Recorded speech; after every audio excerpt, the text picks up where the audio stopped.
All right, and 3, 2, 1 podcast number 2. Here we are. I guess this is episode 2 video cast. Actually, we're on video as well. Video number 1. Full disclosure: this is take 2 of this podcast. The first one we deemed an abysmal failure for several reasons. But yeah, here we are now on video, on audio. Hopefully, you all out there listening. We call this the Functional Life Podcast with Synergy, a fitness community. I'm Will Hamilton. I'm the owner, and this is McCall Letterly. I'm a team member here. Yeah, she works for us and has been a long-time member and part of our gym and community and budding Johns Creek socialite, I guess we could say. And yeah, if y'all are out there watching us on video as well, this is something we always will do. Usually we say these things for our members, but this is a big topic today, and I've always been told I had a face for radio, so I thought that was a compliment until I figured out what it meant. And so here we go. If I sound nasally, I'm getting over this upper sort of respiratory thing. The rest of the world does. Usually I sound like Vin Diesel. Is that what you think? And look like David Beckham, sort of. So if either one of those aren't the case for you all out there, that's why. I'm blaming Pluma. Has anyone ever described your voice, McCall? Kermit the Frog. I got a lot That's when a I was good a one. child. Yeah, it's Better than pretty much. Animal. And a lot of people think that I have a sultry singing voice, and that is not the case. This does not turn Well, into. at the end, maybe for behind the scenes stuff, we'll let you demonstrate that for us just a little bit.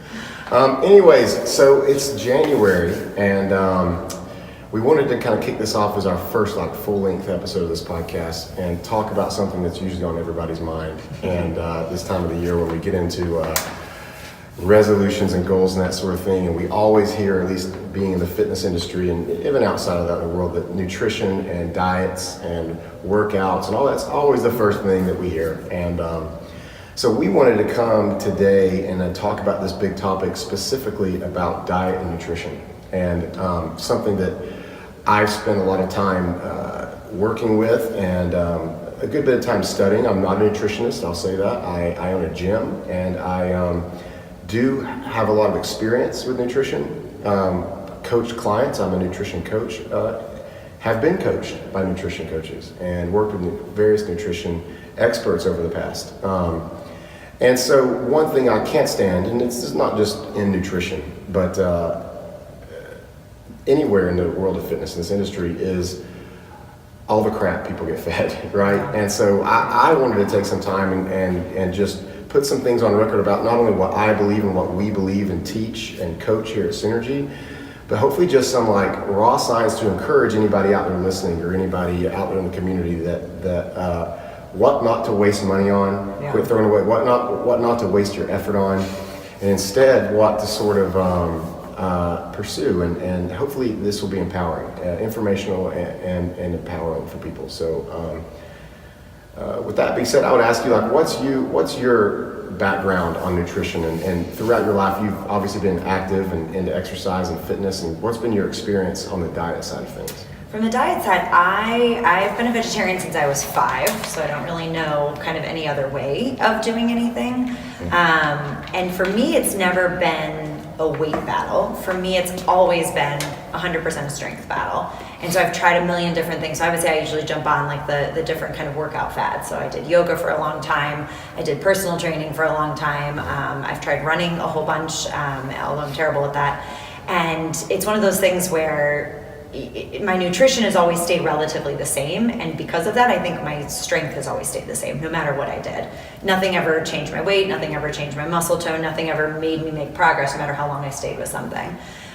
So I would say, being a vegetarian and not really ever having gone, one direction. So it's not like I miss meat or miss protein, but protein's always the common topic that I get asked. It's like the joke amongst vegetarians is like, oh, where do you get your protein from, or things like that. And I would say, for a long time, I think I thought I was getting enough.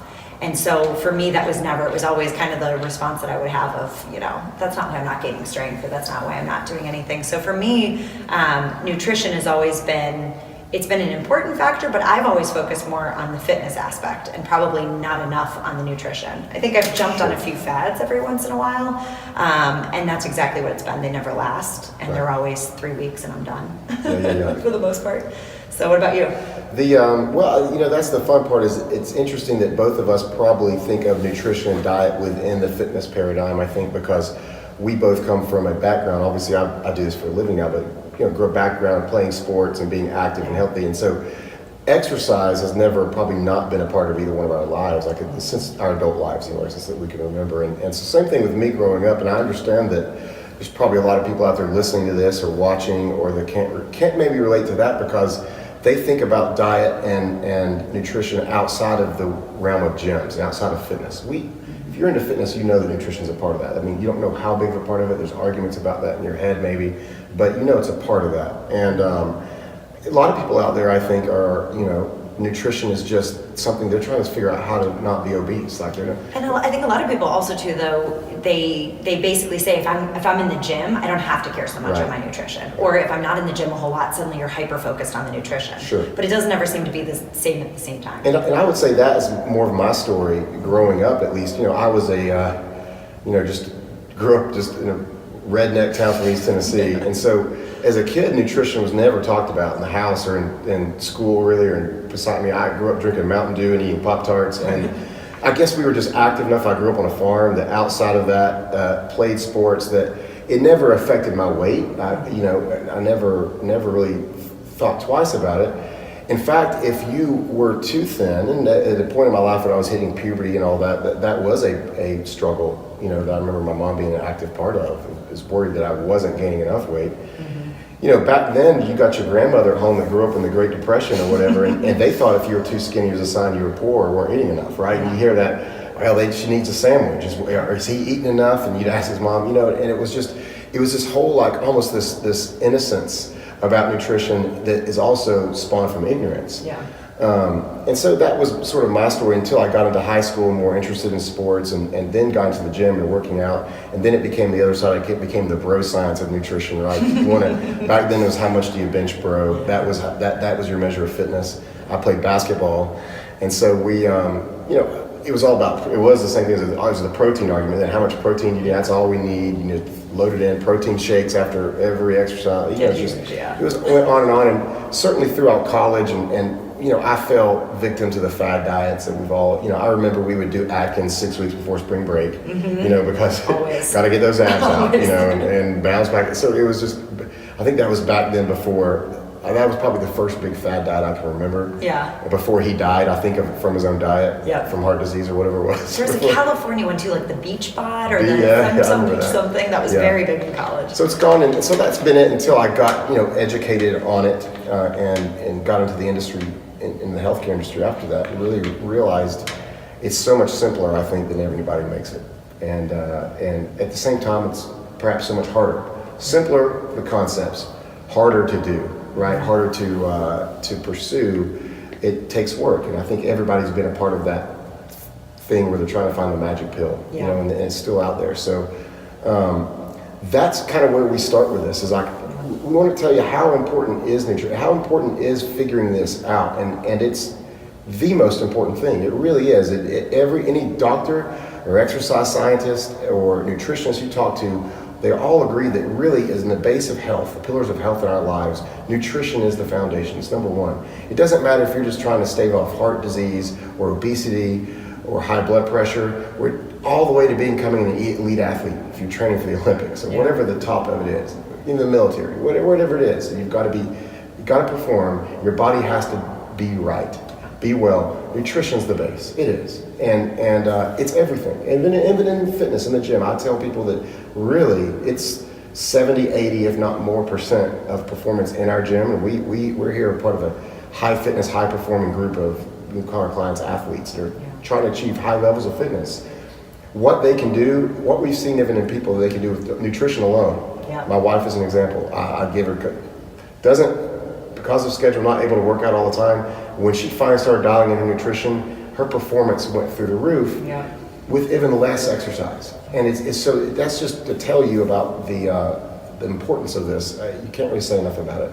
Yeah, I think doing a little bit of this program, and I'm sure you'll talk about it here in a second, but doing this for me was the first time that I ever genuinely put as much effort into nutrition as I did in the gym. I Right. mean, that's never happened at the same time for me. Right. And it's insane how quickly you notice the difference from just what you're doing in the gym Right. because you're putting a good foundation. Same with my story. I think that we say, I've been in part of this industry for a long time now, and for, like I said, back in the day, it was how much you bench, how strong you are. If you're a man from East Tennessee, that's just the way you're taught about fitness. And since I've gotten to the more functional side and sort of changed my philosophy on that, I woke up about a year ago and said, hey, I'm 33 years old. I'm the strongest I've ever been. I can move some weight. It's great, cool. But I'm also 250 pounds, and that's a true story. I woke up one day about a year ago now, 250 pounds on the scale. I'm 6'2". I'm the size roughly of like a big NFL linebacker Right. with none of the athletic ability Yeah. and certainly not the paycheck. So I was like, what good is this doing me? And I'm like, I feel like crap. I look like crap. I'm moving like crap. My son wants me to run out around in the backyard. He's 3. He wants me to play soccer with him, climb in trees, throw him around in the pool. He's full speed, and I'm a father and a dad, and he's never once asked me to lay on the ground and see how much I can lift off my chest. Yeah. It's never been a conversation we've had. So I was like, I've got to go the other way with this. And it wasn't until then when I started dialing in my nutrition that I really realized the power of it. And it's been a game changer. So that being that, I think the first place to start would be to say, let's just quickly, if people only have a few minutes to listen to this and want to leave, let's just tell people what not to do. Okay. Let's dispel the myths. And I usually start and kind of go over a general overview of all the information out there, all the best science we've had compiled. Compare that to all the popular culture out there, all the fad diets, all the books being sold, all the documentaries being produced about nutrition, and let's find the truth somewhere in the middle. And to me, you've maybe tried some of these, I tried some of these. 90% of diets out there that I see in our culture can be summarized under one big category, and that's elimination diets. Yeah. Right? They all seek to tell you what you can't eat, and that's the magic pill. That's what's going to work. Stop eating this or that, or a group of things, right? I don't care if it's start back with Atkins, which is kind of the first one I remember, right? It's the carbohydrates, right? Low carb. And still today we get pieces of that, the ketogenic diet, the new keto thing, and what's some other ones? We've got... God, I don't even know at the moment what's been... Whole30, I know, is still Whole huge. 30. It's had a lot of recent popular success. The same thing tells you what not to eat. Yeah. Also, I'll give them credit, do tell you a lot of what to eat. Yeah. And we'll talk about that a little bit in a minute. But still a lot of, we've got to avoid the processed foods. Anything comes in a cardboard box, no sugar, no this and that. Yeah. I know the paleo thing the same way. Yeah. Eliminate all this stuff from diet. Very similar in some ways to the Whole30 thing. They're all talking about what not to eat. They all start from a basis of negativity. Yeah. And that for me is one of the reasons that they all fail, is it gets people's mind first obsessed mentally with what they're doing all day and what they can't have. And as soon as you tell someone they can't have something, what do they want? Yeah, they want it. Right? Yeah, You they can't want get your mind off of it. So hey, you can't have any birthday cake. It's your birthday, but you can't have birthday cake. Right. Well, what are you going to wake up in the morning thinking of on your birthday? Like, oh gosh, I love All of birthday a sudden cake. you want it more than you had it before. Right. Yeah. Yeah. And they fail because they're not sustainable. That's what they all have in common. Yeah. Whole30 of them, they name that in their name. 30 days. We want you to do this for 30 days. Yeah. Like, are you freaking kidding me? This is going to change. This is the secret It's going to change your life. It's going to change my You're life. just gonna And do it I'm for only 30 committing to days. 30. Oh, I don't want to commit to anything that's going to change my life for 30 days. Like, that doesn't make sense. That's not a very convincing argument or compelling argument. So it doesn't matter what it is. If it's one of these fad diets, the easiest way to spot a fad diet is they're trying to sell you a book or sell you a program or something. Yeah. The real science of nutrition has been around since the beginning of time, and the information out there is free. Yeah. It's hard work, and it's just basic science. And so that is sort of what this generation is trying to escape, because it's not easy. This is what I sort of label as the Dr. Oz generation, right? You see these things on TV, and I tell the story because it's funny. I remember the first time I was blown away by what was going on this is probably a couple of years ago now. Some people out there remember, like, there's the raspberry ketones craze. Everywhere you go to Walmart, CVS, whatever, you see bottles of these pills for raspberry ketones. And even though some people are smarter, most people are smart enough to know you can't take a pill, and that's not the they really are looking for a magic pill. Yeah. And it's a joke. That's the phrase. Quit looking for a magic pill. Yet they see a bottle full of pills and they'll every buy time. it. They made millions and millions of dollar industry off these raspberry ketones. And Dr. Oz did a show and came out and started, giving these out to people and telling how great it was. And they just blew up. And you could just see the look on people's faces. Like, I know somewhere back in East Tennessee at home, one of my friends' moms was saying, hey, you know what, Betty, that I've always known there's something wrong with me. And there, Dr. Oz said it. It's those little acetyl elements from the raspberry that gives off the fragrance of the That's what I knew it was something, and I haven't been getting enough of that. I knew I hadn't. Yeah. What? Come on. Yeah. She's sitting there eating her bag of potato chips on the couch. But this pill's gonna but these pills are going to fix it. And so it's that whole thing that still goes on. We want to believe it. We want to buy the Gazelle 5000 Ad Blaster Gel Pro. We want whatever we can get to fix our problem easily. Yeah. And we all know that. Like what problems in life can never be fixed easily. Yeah. Right? And it really sets you up for failure from the very beginning. If you're taking something away and this is my time frame, I have 30 days, you go into it knowing at some point you get to stop it. Right.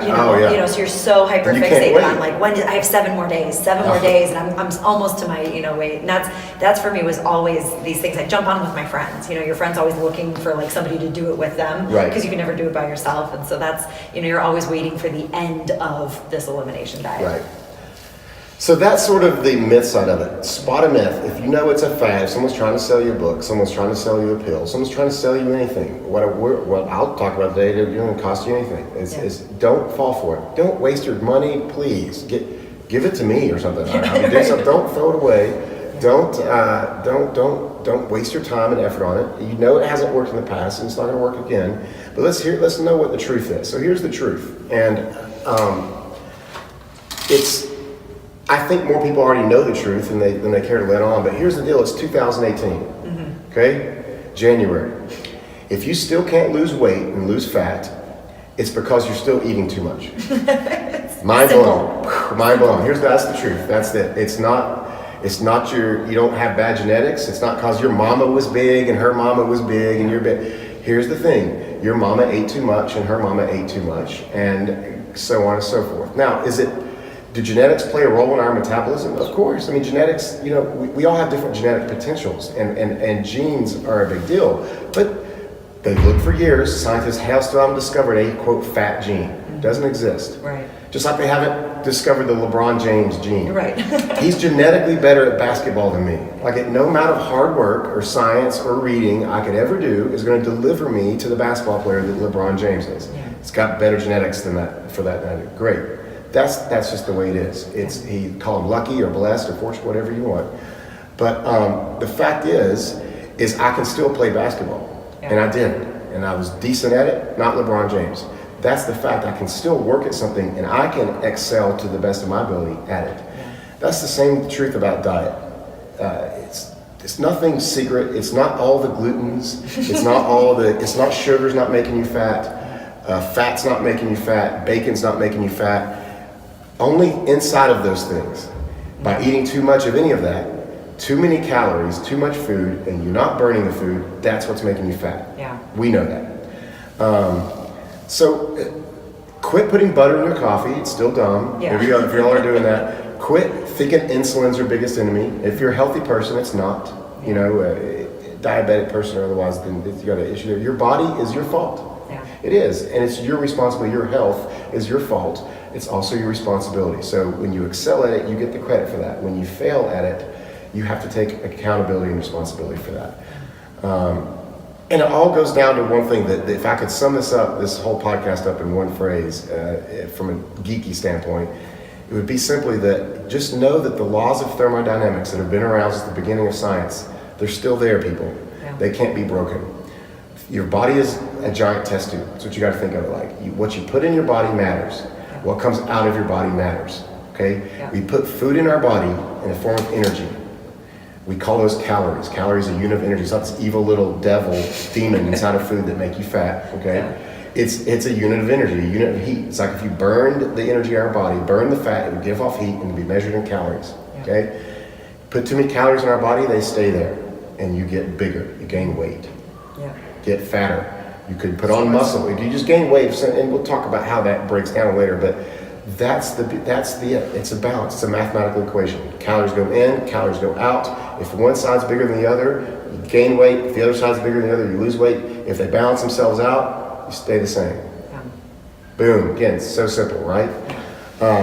So if somebody needed to, like, where do you even start with this? I mean, so, you know, if it's pretty basic, I mean, what's the first thing you would tell somebody? Yeah, so if I met someone that I'm brand new to this, never done this before, you don't want to overwhelm them. Like, we could do a quick overview of like counting macros, and we'll talk about that a little bit down there. Macronutrients, all this energy I tell people about, these calories, they only come from 3 sources inside of food: fat, protein, and carbohydrates.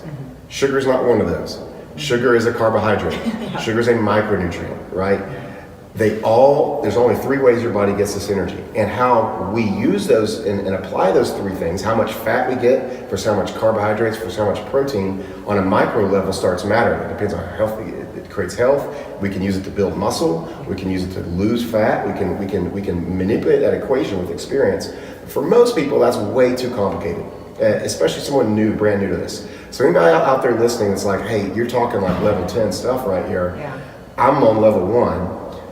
We'll make it very simple. And again, this is common sense that I think most of you all realize. And if it all came down to one sentence, and I'm ripping this off 100%, I'll give the credit. Michael Pollan is the one that, and if you know, have read any of his books or seen documentaries of his stuff, it's excellent. I can say go check it out. I told everyone I'm not trying to sell them a book, but his stuff is good. Yeah. And his stuff is so simple and so intuitive that I think most people would just buy it on the surface. And it's very simple. It's eat real food, not too much of it, mostly plants.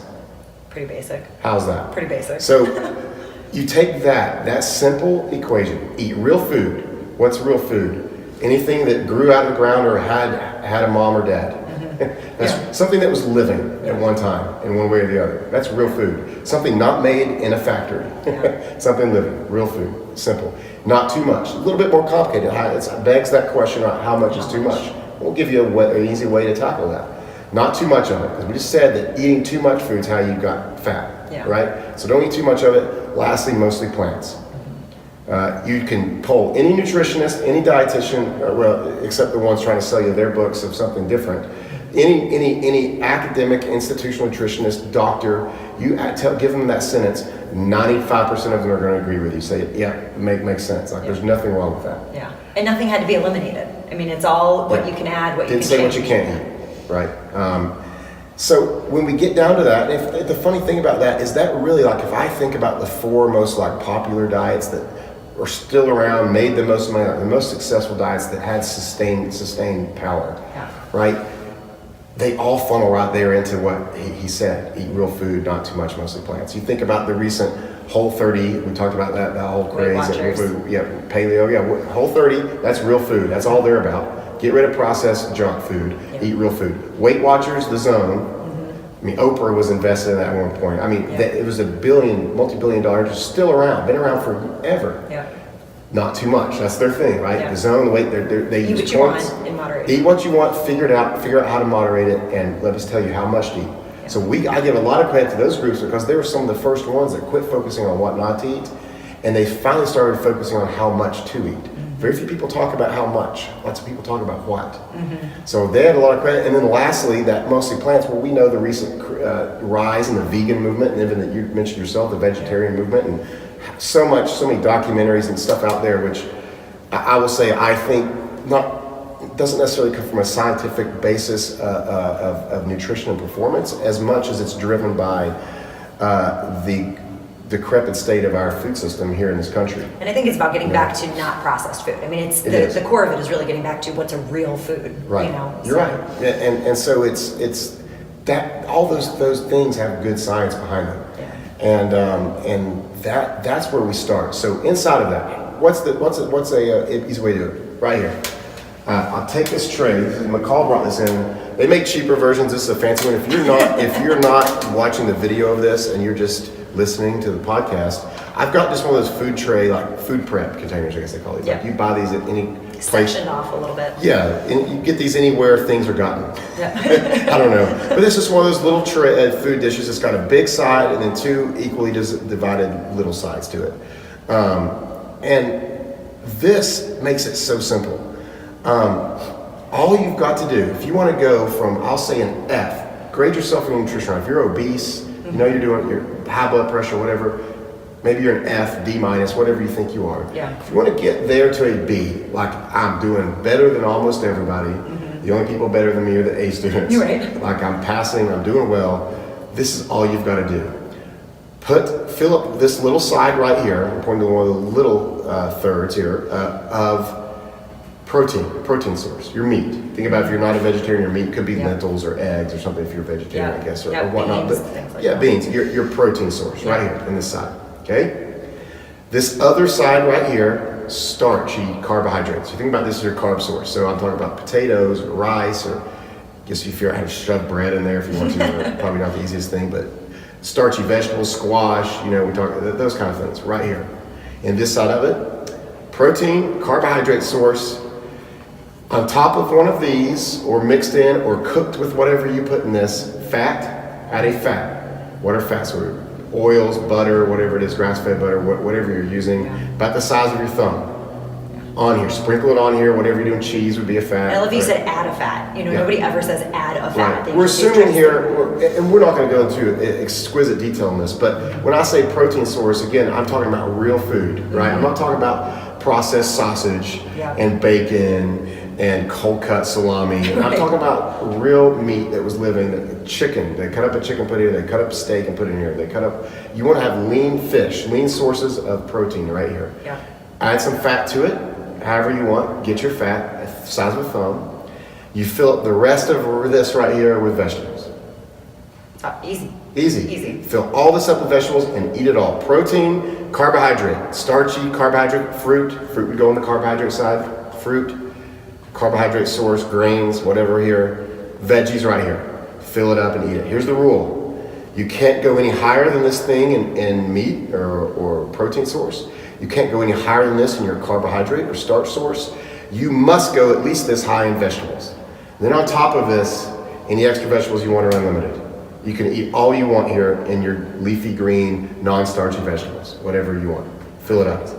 Real food, not too much, mostly plants, right? How easy is that? Really easy. If you're a normal size person, we'll say, we kind of use the number 165 pounds or less, man or woman. 3 of these a day. You eat 3 of these a day.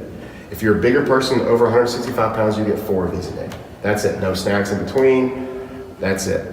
This is literally, I talk a lot at this gym about like Ben Bergeron, in my opinion, one of maybe the best fitness coach in the world right now. At least in our industry, recognizes that. This is what he does. This is as simple as that. This is him when he wants to dial his own nutrition in, and he knows all the science behind every macro counting, every zone block, all that. He just does this. He goes, no, I just take one of these, eat 4 of these a day, and that's it. And then outside of that, you could talk about for elite athletes pursuing performance post and pre-workout nutrition, and talk about maybe adding some protein shakes in after that. But for most people out there, 90% of you all that are trying to get from an F to an A, start with this. You don't have to be the kind of person like eats 4 meals a day out of this like some weirdo at your dinner table.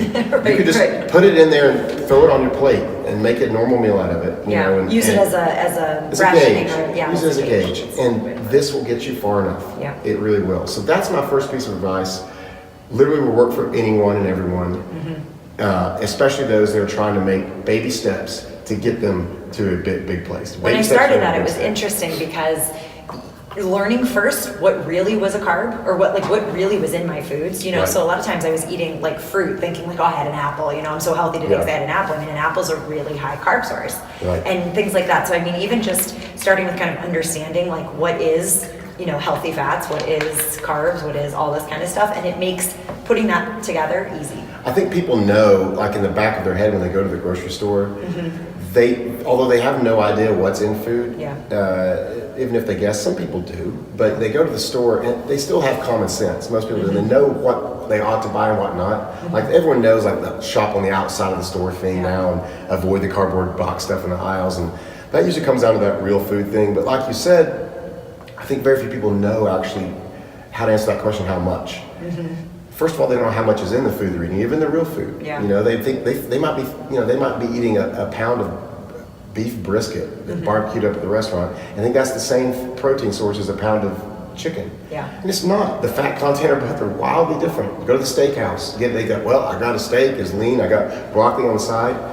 They don't realize, oh, your steak was cooked in 40 grams of butter, Right. and fat. And by the way, it was already had 56 grams of fat in the steak. You got that filet. Great that you had that broccoli on the side. Like, well done, man. Yeah. You just had a 1,200 calorie meal. Yeah. I'm glad you skipped the bread. Yeah. Or whatever. It's just like, they don't know. And sometimes people need help and a little guidance of that. But that, you can't go wrong there. Yeah. Fill that plate with mostly vegetables. Hard for some people. Hard for me. I'm not a huge vegetable fan. But that, no one's ever come in to the doctor and said, well, doc, here I am obese, got high blood pressure, and I really think it's all that broccoli. It's killing me. Right. Like I've just been, I can't stop. No, Yeah. said no one ever. So Yeah. it's just, it's really is that simple. Yeah.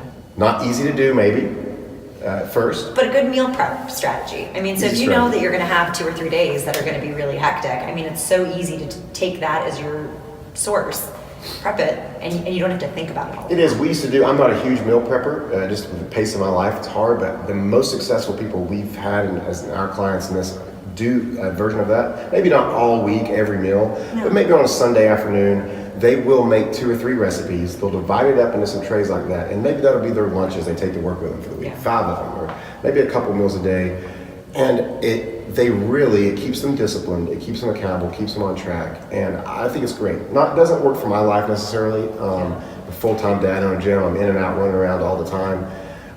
But for a lot of people, that's it. If they're going this on their own, they're not getting help from anybody else. I think that's the best place to start. Yeah. I really do. So what about the people that need some support? I mean, is there a period of time where somebody should get a coach? I mean, is it Yeah. easy to do on your own? I think so. I think there is a time for that, and it can be from the beginning. And for some people, that's the best. Here's the funny thing about coaching. It's kind of the buzzword these days. There's coaches for everything. There's life coaches, Yeah. for goodness sakes. I Yeah.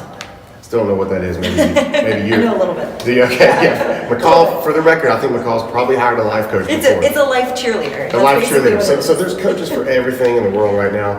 And the funny thing, like I'm a coach, I own a gym, I coach fitness classes, I Yeah. coach people in nutrition, and like it's so true. The easiest thing, the funny thing about coaching is it starts not just by having someone record that maybe knows more about this than you. Yeah. It starts just by having someone else that knows what you're doing and has to report. You see reports of that, and someone else is going to see this. It's like. It's the same reason people, when they start like Whole30 or something, and they always grab a friend. And say, Always. do you want to do this with me? You want to start it Because with they me? know they're going to do better. Yeah. It's the same. I come in here and there's these rowers back here, and I tell people, like, it's funny, I see it every day in class. I could tell someone, hey, I want you to do a max effort row here for 30 seconds, which you row as hard as you can. And I can put a group of people in these rowers, sit there and watch them, they're rowing as hard as they can. And then if I'll just start walking behind the rower, where I can see their screen and I can see the pace at what they're rowing at, as soon as I walk behind it, the pace gets faster immediately. Now, so they gave more effort when I started watching. I see it all the time. It could be any exercise. And they were supposed to be going max effort already, but they weren't. They weren't giving it their best effort until I was watching and they knew that. And I see that. I do that in my own life. I've had the same experience with having a coach. I think it starts there with having accountability. And so that's to me, the same reason you said it's like bring a friend in with you. Yeah. It starts with accountability. That's the invaluable part of having a coach that you have to report what's going on to. And, it starts with having buy-in and skin in the game. Usually you've got to pay a coach unless you've found someone that's going to do it for free. Yeah. So usually you've put skin in the game. So now you've incentivized yourself with a little bit of pain. Like, I've lost this money and now I've paid for this. By golly, I'm going to do it. Yep. Doesn't always work. Certainly people bought the Ab Blaster Pro or whatever, Right. and it sits in their basement now. Right. But it at least helps initially. This is a human. This is a living Ab Blaster Pro, right? This is a human that's going to say, "Hey, I didn't hear from you this week. Where are you? What's happened?" And so it's a little harder to get away from that with a coach. And then I would say, lastly, is there is when you're wanting to go, even whether you're trying to go from a D to a B or a D all the way to an A. I always say, like, there's this next level to nutrition. There's getting to a B, which is like, okay, I'm not obese, my blood pressure's in check, my body fat's reasonable, cholesterol's better, all these sort of things we look at. Then when you're like, no, I've got certain goals. Like, I'm actually wanting to pursue excellence in nutrition, excellence in fitness. Maybe you've got aesthetic goals. I mean, we all do, right? Yeah. We all, Yeah. I don't know if it's that beach bod, 6-pack abs thing or whatever, Yeah. whatever it is, you've got a size of pants you'd rather fit into or whatever it is. We've all got these little goals that we're kind of secretive and private about, but they're still there. I mean, we're all in the gym here because we want to look better naked. I mean, I tell people that it sounds like a joke, but it's true, right? So what you're also saying is that it's not just necessarily about the people who are trying to lose weight and have a significant amount of weight to lose, but it's about people and that was part of why I got into it, and it's part of why I went to you guys as well, is that for a year, like total plateau. I mean, no changes, nothing progressed, nothing got better. I didn't necessarily need to lose weight or, yes, Right. you always want to look better. But for me, it was just always like, I'm putting so much effort in 4 or 5 days a week. Right. And it's the same thing every day, month after month, week after week. And it's not the Absolutely. programming. It's that, I'm doing it all and it's just not Absolutely. doing anything. And that's what I think that I've hired a nutrition coach. Like I have one right now. I use one. I am a nutrition coach. I know how to adjust macro numbers and I know all the science behind it. Yeah. But I hired that, and I'm really not trying to lose any weight, so to speak. I've got performance goals, but I hired a coach because of those reasons. Because I want someone in my corner. I want the accountability. I want to have have paid somebody, so I know I'm going to do it.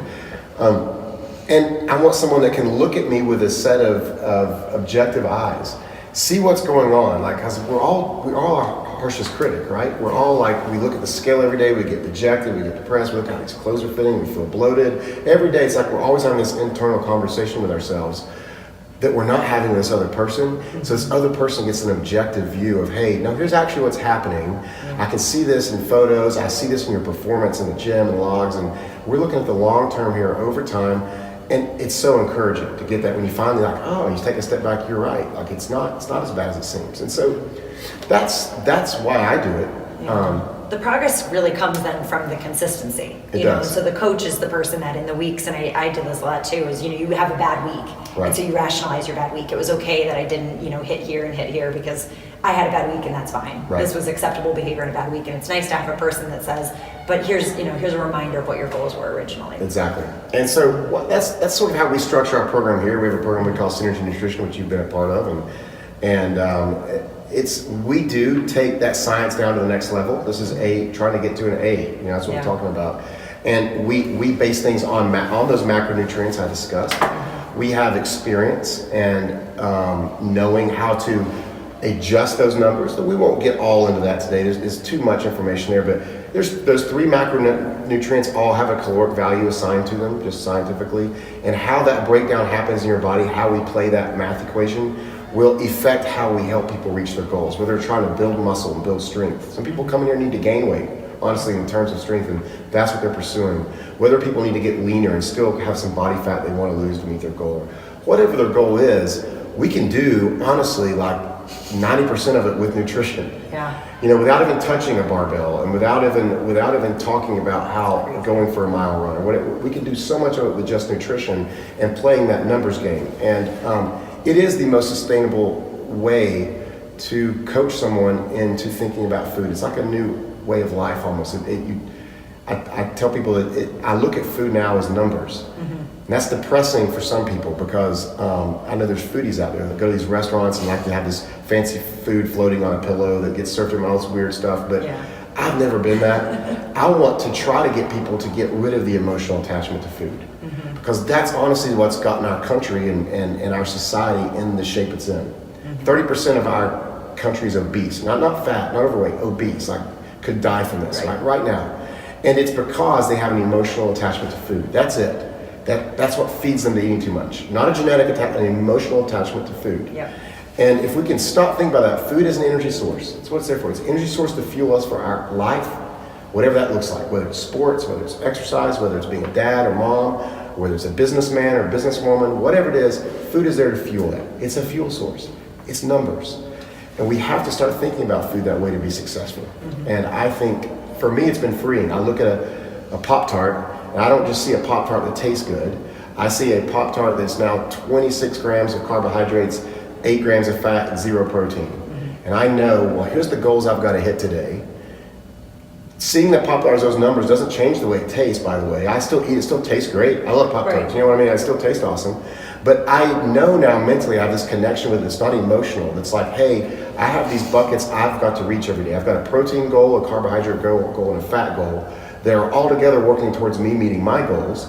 And so if I eat this Pop-Tart and it fills up this bucket really high and this bucket really high and it doesn't help me out in this bucket at all, I know I'm going to run into problems later on in the day. Yeah. So I can then have some science behind the decision I'm about to make, and I feel educated. And I'm like, well, I can resist that, Yeah. or I can eat it. It's also freeing. It's like, hey, this food's not evil. I'm not having the diet I'm on hasn't demonized that food. I can eat that. Yeah. I've just got to make adjustments somewhere else in my life to account for it. Yeah. So that's how we sort of run things here. Mm-hmm. You've been a part of that. We help people figure out what those numbers are. We help people stay accountable and track those. We help people figure out how to reach those numbers based on foods they like. We've got vegans that do this, vegetarians like you. We've got people that don't eat gluten, that have sensitivity to that. We've got people that this fits any diet paradigm you're working within, because it's eating the foods you want, just in the right amount. Yeah, and understanding what you're eating. I mean, so much of that is, exactly how I eat is, either it's usually pretty veggie heavy, right. And I mix in some eggs and things like that. But I know that if my math is right in the morning, the rest of my day is a breeze. Right. Because if I hit what I need to hit in the morning, you're not restricted, you're not whatever, you can grab, whatever you want to eat from the fridge because mathematically where it lines up in your day. And right. you know that if you did well in the morning, you've got some flexibility in the afternoon. So you Sure. don't really feel like you're playing this, elimination game at any point. You're really playing the math game. And it does to me become sustainable once you figure it out. Once you figure out how to become. It takes a little bit. It takes a little bit. It's intense at first. That's what I tell people. But that's where the coach was really helpful. That's I think so. I think for people, I know people try this on their own, and I get the question often like, what shot of macros should I start with? And it's a tough question because hey. I just gave you the LeBron James, Will Hamilton difference. Like everybody is so different. It's all over the place. Like all of y'all have different metabolisms. Your lives look different. Like food sensitivities, food preferences. I mean everything. Yeah. Like where do we start? And so there's some places you can start. I mean we have a person, one of my clients, not a very lean, hardly any body fat. She's eating over 3,000 calories a day right now just to maintain her weight. Doing a lot of running, marathon training, this sort of thing. She eats over 1,000 more calories a day than I eat. Right. And I'm 220 pounds, and I could take someone the same size as her, doing the same workouts as her and everything else, and put them on 2,000 calories a day, and they must be gaining weight. Where this person's eating over 3,000 calories a day, and I can't keep weight on them. And it's everybody's so different. Mm-hmm. There are some great, like if you're like, I'm not ready to go in and buy and spend money on a coach. There's online calculators that if it fits your macros group has a great one. You can go in and put some information in. I did it myself before I came and we started this. Like, what would they tell me to do right now? Put my stuff in there, and it was off by something like 800 calories. Through working with my coach that I know is supporting my body weight and my goals right now, it was 800 calories higher. So I would be if I had followed that, I would not be losing weight, probably be gaining weight. And the macros were completely different, just way off. And it's an online calculator. You all know this. That it's only as good. It's going to ask you 4 or 5 questions. It's going to use algorithms, and it's going to try to guess. And I don't know what it is. It's like throwing blindfolding yourself and throwing a dartboard. It might hit in the middle, and it might be perfect for you. What it's certainly not going to do is provide you accountability. Mm-hmm. It's not for free anyways. Yeah. They probably all have a paid version you can do that with. It's not going to provide you someone in your corner supporting you, answering questions, helping you. It's not going to provide adjustments along the way. When my macros started, when I started tracking my macronutrients to meet my goals, I was consuming about 300 grams of carbs a day at the beginning. Oh, wow. And over time, I'm down to 185 now a day. It's kind of what I just tell people that. People are like, that's crazy. Like, it sounds like a ton of carbs at first, right? Just an example I'm giving. It sounds like I'm starving now. No, neither one is the case. 300 grams of carbs isn't as much for someone exercising as you would think it is. Those get filled up pretty fast, and they were fun eating those. They were. And getting to one, but how would I have ever made that journey without someone helping me make it? It would have been, I would have failed, fallen on my face and failed. So that's and just the key example. point there is that periodically when it seems like a low amount, 1,500 calories a day or something like that, when you break it down, it's for me it was 155 grams of carbs. It's different than if you're getting different grams of whatever. So 1,500 calories broken down into the right macronutrients, you're not hungry. Right. And I was blown away by probably week 6 or week 7 that I was feeling better. I was feeling lighter. I was feeling more energetic. I was getting better sleep. All of this was happening. Right. And I was eating less technically, Right. but feeling better and having more energy. Right. You know, in your head, based on all these other diets, it didn't make any sense. It doesn't. But it's really interesting once you finally break it down into these thirds. I think so. It's like eat real food, mostly plants, not too much of it. And it's just that. It's learning. You could do this, and people ask you, could I just count calories and then why worry about the macros? Yes, you could. Theoretically, if you could count calories and every calorie going in your body, and you knew what your metabolic rate was, and you could figure that out, you could just do it with calories and lose weight. What you couldn't do without knowing the macro breakdown of that is figure out how to make that weight be just fat, which is probably what you want if you're trying to lose weight. You don't want to lose muscle. I don't want anybody to say, I got too much muscle, I want to get rid of it. Right. You know, it's understanding how those macronutrients play on a micro level inside of our body. It takes a little bit of experience, knowing how to make those adjustments, knowing how they affect how we feel and affect our appetite, like, you know, and how, you know, every macro, fat and carbohydrates are both used as different energy sources in our body. One fuels exercise more, one fuels kind of body function more, and it's knowing how to do that and still feel good, still feel like you're sharp mentally, still be able to sleep well at night, not wake up hungry. But you're right, it goes back to the real food, not too much, mostly plants. Like you said, calorie dense foods. If you fill up that side of that plate with vegetables, all the broccoli, you could eat a bucket of broccoli in the world, you'll be stuffed, like you're gonna be sick, you've eaten so much food, the volume of it, all the fiber, all the micronutrients you've gotten from that, you might not have had 200 calories. Right. You know, it's like those foods, guess what, don't have a ton of calories in them. Mm-hmm. That's why they're useful, that's why we say that. It's, again, common knowledge, basic science, common sense, whatever you want to call it. But it's the way you have to do it. It really is. There's no other way. Yeah. You've got to eat less. So- You've got to exercise more. Yeah. That's the Very truth. simple. Yeah. It's really easy Quit to eating. think. That's why a lot of times I think people probably don't believe that it's that simple, but it really, I mean, it's been such an interesting journey over these last couple of weeks. Yeah. But where would you say that people fail the most? Yeah, you know, when people ask about pitfalls and where they fail, I would say there's probably 2 or 3. The first one is I think if the diet's not, we talked about this, not sustainable to begin with. Yeah. If it's an elimination diet telling you you can never eat this again, You're don't gonna start. last 3 weeks. It's not last. They never have. They never will work. You know, you're going to want that thing all the time.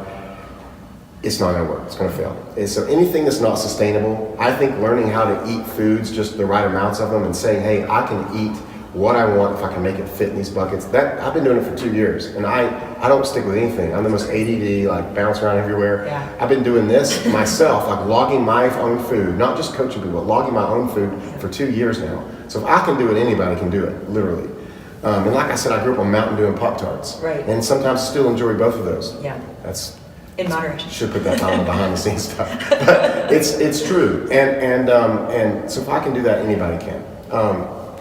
Secondly, I would say in our society, the number one killer of diets is eating out. It has to be. Yeah. It's hard. It's convenient. It tastes good. Most people at nice restaurants or fast food are better cooking food than you are. I understand the reason for it. I eat out a lot myself, and I understand the reason for it. But the problem is we really have no idea what's in that food.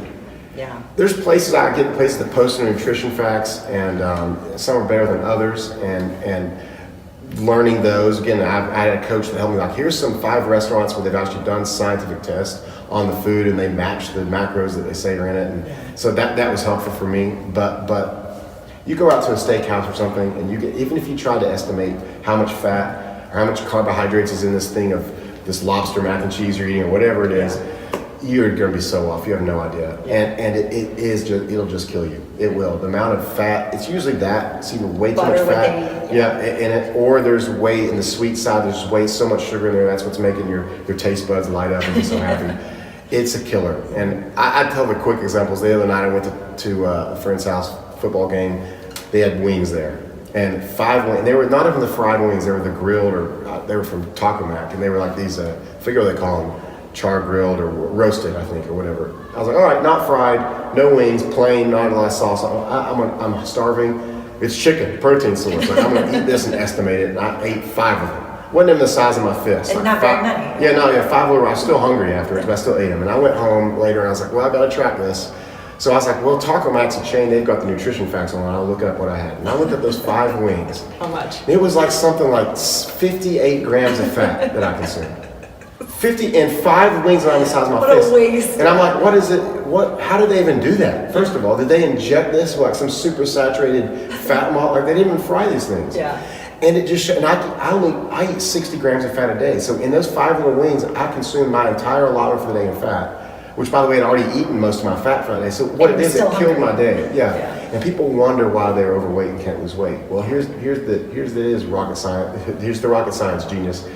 Quit going out to eat so much. Yeah. Eat at home. Go to the grocery store. Buy the real food. Don't buy too much of it. Don't eat too much of it. Go home, cook it, prepare it, put it in those trays, and eat it. Most of you out there will lose weight and find success just from that. So that would be the second one. And the third one is one that's not fun to talk about. It's one we all enjoy, or a lot of us enjoy, and that's alcohol, honestly. Yeah. I see that as a big pitfall.